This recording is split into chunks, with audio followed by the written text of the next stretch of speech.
Hey everyone, it's Grady from SUBOVERLAND, and in this video I'll be doing a tour of this Hummer behind me. Let's get right into it.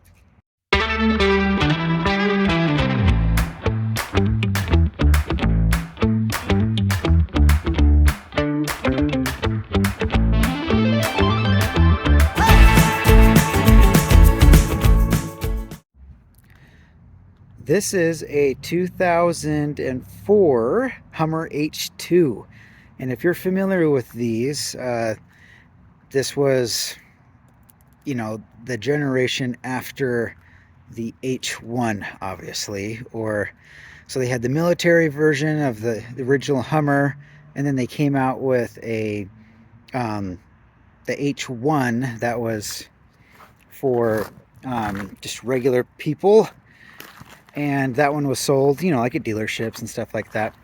And I'm forgetting years and stuff, but in 2003, I believe they came out with this, the H2, and these are cool. I've always wanted one, and if you've seen this build series, it goes over different, what we did to it and everything, but it is finally, pretty close to being finished up, and I thought I'd throw this video up because this is for sale, and I haven't really advertised it, so I thought you guys, give you guys the first shot at it. But when we bought this, it, obviously needed some work and different suspension and different things. So we do the base package on it, which is all the suspension, and I put a couple hundred miles on it and drive it personally, and then we do a tune-up, do all the fluids, and this particular one has 37-inch tires now. So I did kind of leveled it. This is a torsion bar suspension. Really, it's almost identical to like a 3/4 ton Suburban or a 3/4 ton Silverado. But so we cranked up, new keys, cranked them up, and then Bilstein 5100 shocks all the way around, and did these 37-inch Hankook Dynapro XTs. And let me get the size of these things. 37 by 12 and a half. Yep. So it's a true 37, and I really love how these sound. It's a winter rated, so it has snowflake rating, and I think this is an 8-ply. It's an 8-ply tire. Really good tire, and they're quiet on the highway, and it's just been great. And then we did LED headlights as an upgrade, and then up top, see if I can get on top of this thing. These are tall, if you were wondering. So this is a 200-watt solar panel up top, and then these, the roof bars. And so we left it just like this. We could add an awning or, whatever for our for the roof setup. But for right now, it's just set up like this, and then whoever buys it could add on later. And then I also did this rear swing away. This is just something that someone's made. This was where the stock location was. It was an option to have a spare out the back like this, or you could have had it inside. This one was inside originally. When I bought it, it didn't have a spare, so you obviously need a spare. So here we are. And then we did the interior build out, which is where these things are unique. I guess before I go to that, some other cool things, obviously has the rear hitch, receiver hitch. And then these came stock, I believe, with a front one always. So it has a front receiver hitch also. So if you wanted to do a winch, you could do, a removable winch. You could do front and rear. Also, I'll show you this. The hoods on these are just, I think they're super cool. So you unlatch it here, and then see if I can do it with one arm.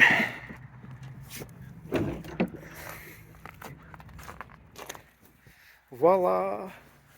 So these are what the Hummers were. If you're you know, familiar with the military stuff, this is how they kind of did it. And then really cool thing about these Hummers and their drivetrain is this is a 6.0. It's just a regular old 6.0 that you find in, you know, Suburbans, pickup trucks, and then there are other cars and stuff too. Anyway, and so drivetrain wise has a 6.0, and then the front diff is the same as like a 3/4 ton Silverado.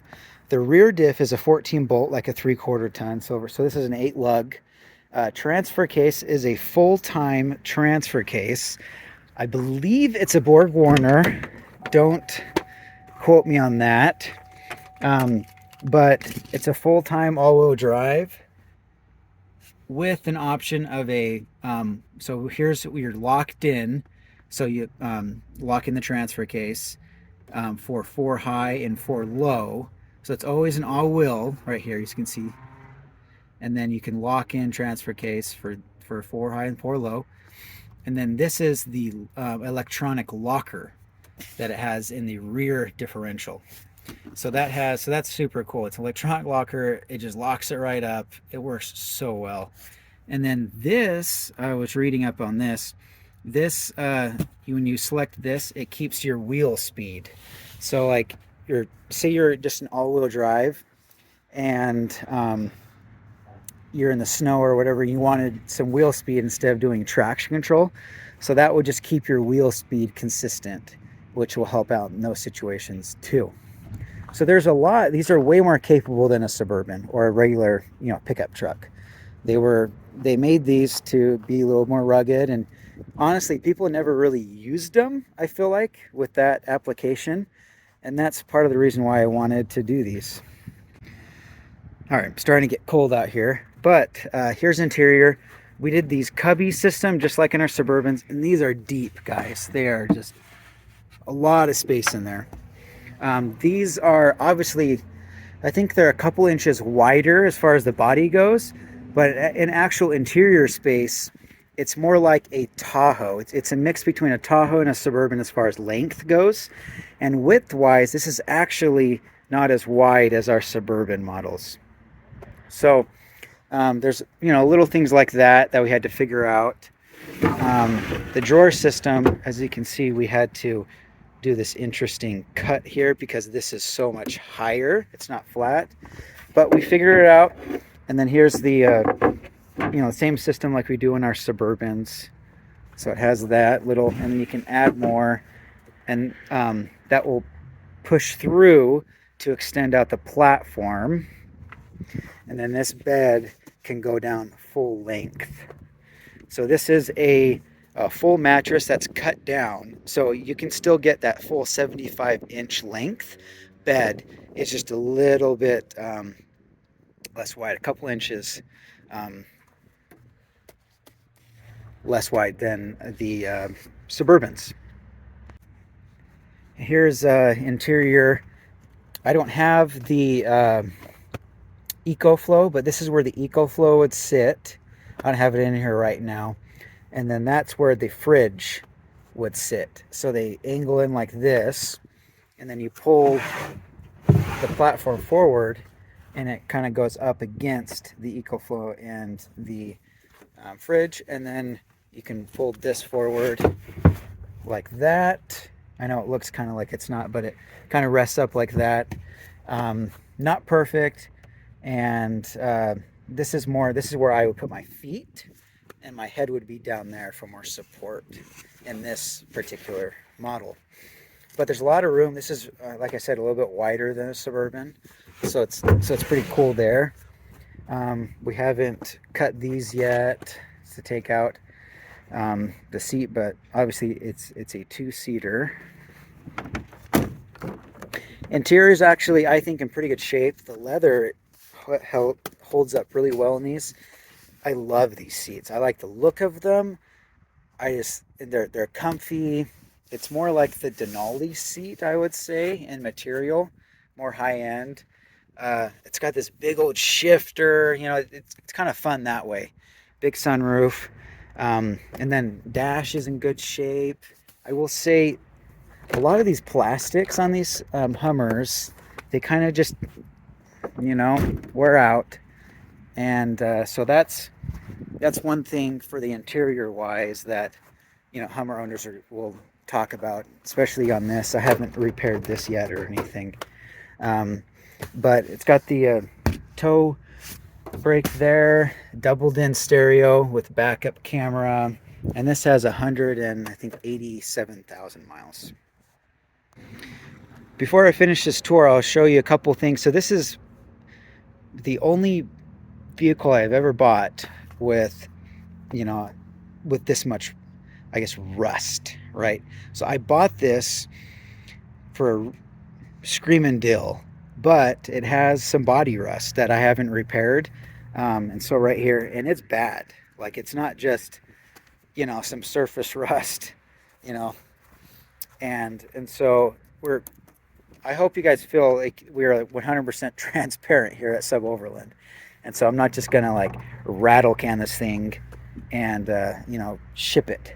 That's just not what we do here. So this thing is rusty. It was not from Idaho originally, and so it has some bad spots.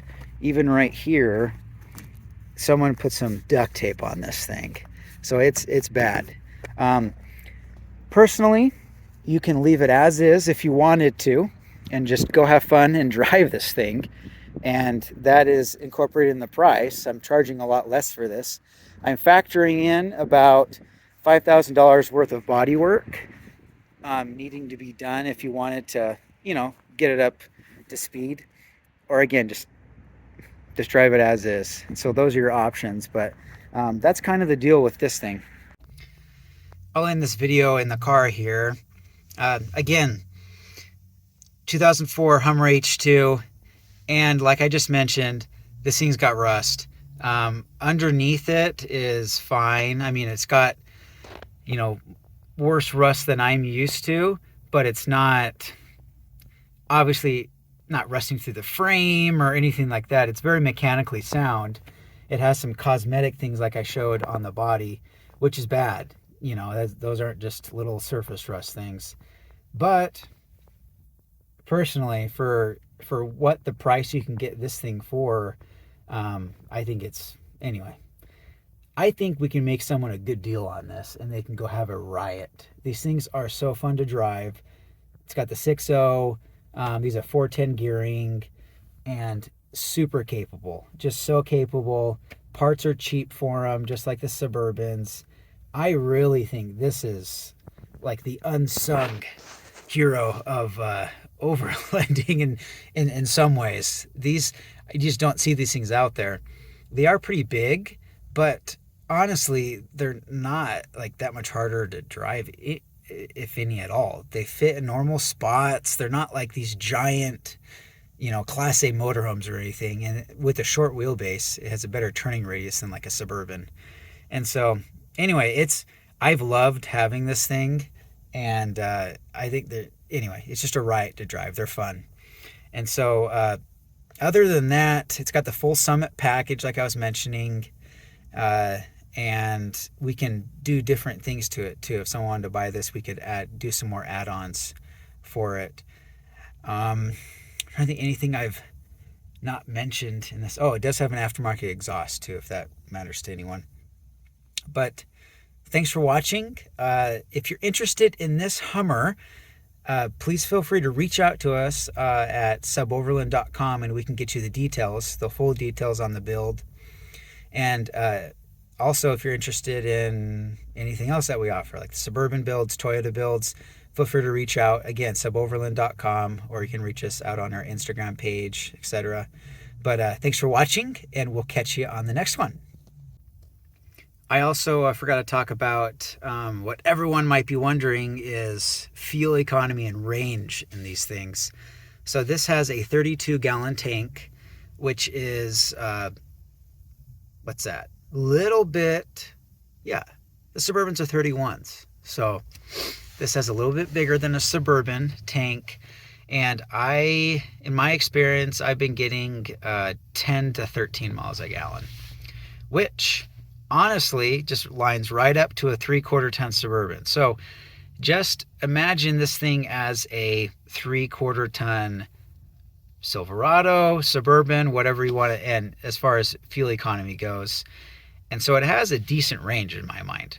A lot of Toyota rigs and some of these smaller SUVs out there you see, they have really small gas tanks, and then when you load them down with all this stuff, they get about the same fuel economy as the Hummer. So people give this a bad rap for the fuel economy and, oh man, that thing, but honestly, it's really pretty good for being on 37s and having a big V8. So anyway, that's my 2 cents on fuel economy on this thing. Kind of a mute issue in my mind if you're going to be getting a big full-size vehicle anyway.